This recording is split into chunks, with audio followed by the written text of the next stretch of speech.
मैं जी के सासर modern English classes के डायरेक्टर। मेरा कोचिंग गांधी चौक मधुबनी में है। मैं आप लोग को जो विद्यार्थी 12 में अपियर हो रहे हैं इस बार, उन विद्यार्थियों के लिए मैं कुछ इम्पोर्टेंट क्वेश्चन बताने जा रहा हूँ। कुछ शॉर्ट इम्पोर्टेंट क्वेश्चन जो आपकी परीक्षा में 10 नंबर का शॉर्ट क्वेश्चन पूछा जाता है। 10 गो शॉर्ट क्वेश्चन पूछा जाएगा, उसमें से आपको 5 गो बनाना है। कोई भी 5 गो शॉर्ट क्वेश्चन आप 10 में से बना सकते हैं। इसमें से आपको 3 पोएम से शॉर्ट क्वेश्चन पूछा जाएगा, 3 स्टोरी ऑफ इंग्लिश से शॉर्ट क्वेश्चन पूछा जाएगा और 4 प्रोज से शॉर्ट क्वेश्चन, यानी टोटल 10 शॉर्ट क्वेश्चन होगा। उसमें से आपको 5 गो शॉर्ट क्वेश्चन बनाना है। तो मैं आज इम्पोर्टेंट शॉर्ट क्वेश्चन पोएम से रिलेटेड आपको बताने जा रहा हूँ। और ये पहला शॉर्ट क्वेश्चन है जो आप लोग ध्यान देंगे। पहला शॉर्ट क्वेश्चन हम लोग देखने जा रहे हैं जो सबसे पहला चैप्टर है, sweetest love I do not go, जिसको लिखा जॉन डन ने, इन्हीं से लिया गया है। तो पहला शॉर्ट क्वेश्चन को समझिए। क्वेश्चन क्या कहता है पहले ये समझिए। How do be saying and weeping affect the speaker, यानी कि कवि की प्रेमिका जब आहे भरती है, साइंग माने आहे भरती है और वीपिंग माने रोती है तो कवि की को क्या इफेक्ट पड़ता है, यानी जॉन डन को इस पर क्या इफेक्ट है, प्रभाव क्या पड़ता है। तो हमारा जवाब होगा, और जो क्वेश्चन से भी, क्वेश्चन में ही देखिए साइंग एंड वीपिंग, तो क्वेश्चन में ही खाली आप जोड़ दीजिए by saying and weeping the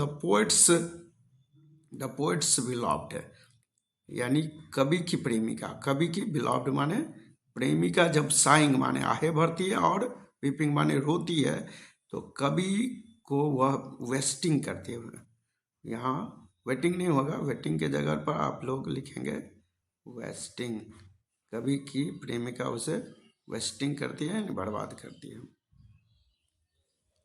और वह खुद को बर्बाद करती है as well as the poet's life, और वह खुद को बर्बाद करती ही है और साथ ही साथ पोएट्स यानी कवि के जीवन को भी बर्बाद करती है।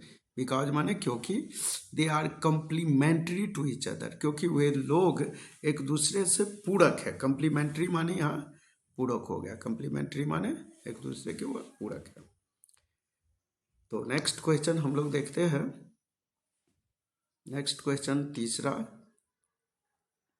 दूसरा है। Next question, what does the poet Walt Whitman want to with creates। दूसरा क्वेश्चन भी हम लोग देख रहे हैं, जो आपको दूसरा poem song of my self से लिया गया है, जिसको लिखा वाल्ट विटमैन। और वाल्ट विटमैन क्रिएट्स यानी धार्मिक मान्यताओं के साथ क्या करना चाहते हैं, क्वेश्चन का था। अब इसका आपका जवाब देखिए, बहुत ही शॉर्ट जवाब है। अब वाल्ट विटमैन के लिए हम प्रोनाउन ही यूज किए।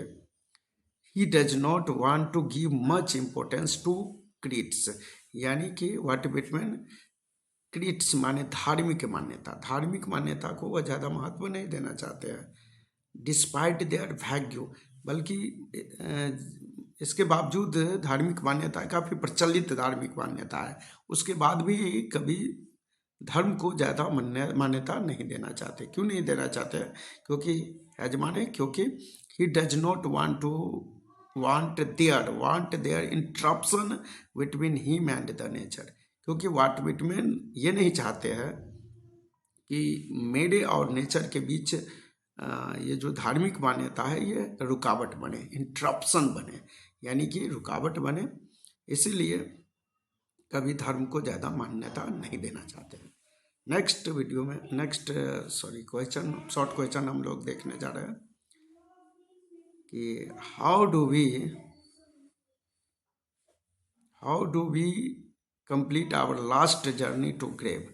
हम लोग अपनी अंतिम यात्रा कब्र के पास, हम लोग अपनी अंतिम यात्रा कैसे पूरा करते हैं, यानी कभी जब भी डेड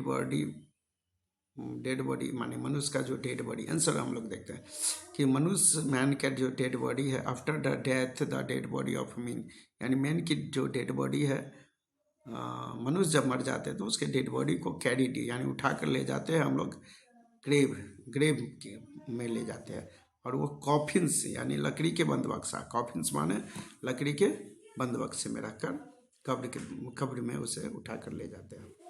नेक्स्ट क्वेश्चन है what condition prevail in woods, यानी जंगल की कंडीशन क्या है, जंगल की स्थिति क्या है।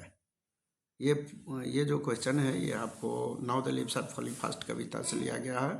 तो इसका आंसर हो गया द वुड्स आर लीवलेस, बिल्कुल जंगल, पथविहीन जंगल बनी हुई है। वुड्स माने यहाँ हो गया जंगल, जंगल लीवलेस है माने जंगल में पेड़ तो है लेकिन पेड़ पर पत्ते नहीं है। द नाइटिंगल इज डम्प, यानी बुलबुल गूंगी बनी है। जंगल में जो नाइटिंगल है, नाइटिंगल माने बुलबुल, वह बिल्कुल डम्प है, डम्प माने गूंगी बनी है, क्योंकि जंगल की स्थिति ही ऐसी है। उस स्थिति को देखकर बुलबुल गूंगी बनी है, वो कुछ गाती नहीं। And no angel is visual anywhere, और कोई भी एंजल, एंजल माने परी, कोई भी परी कहीं दिखाई नहीं देती है। Trolls are found running age and scolding for their foods, और जंगल में जो ट्रॉल्स है, राक्षस है, दानव है, वे लोग, उन लोगों को देखा गया कि वे लोग दौड़ रहे हैं और स्कॉल्डिंग माने तंग कर रहे हैं अपनी भोजन को प्राप्त करने के लिए, उन्हीं जीवों को तंग कर रहे हैं जो जीवन बेचारा भूखे मर रहा है। Everything's seems to be freezing, freezing, जंगल में हर चीज फ्रीजिंग यानी जमा हुआ है। तो इस तरह से आप क्वेश्चन, आपको 5 शॉर्ट क्वेश्चन हम आपको बताएंगे जो इम्पोर्टेंट शॉर्ट क्वेश्चन है। नेक्स्ट वीडियो में हम लोग देखें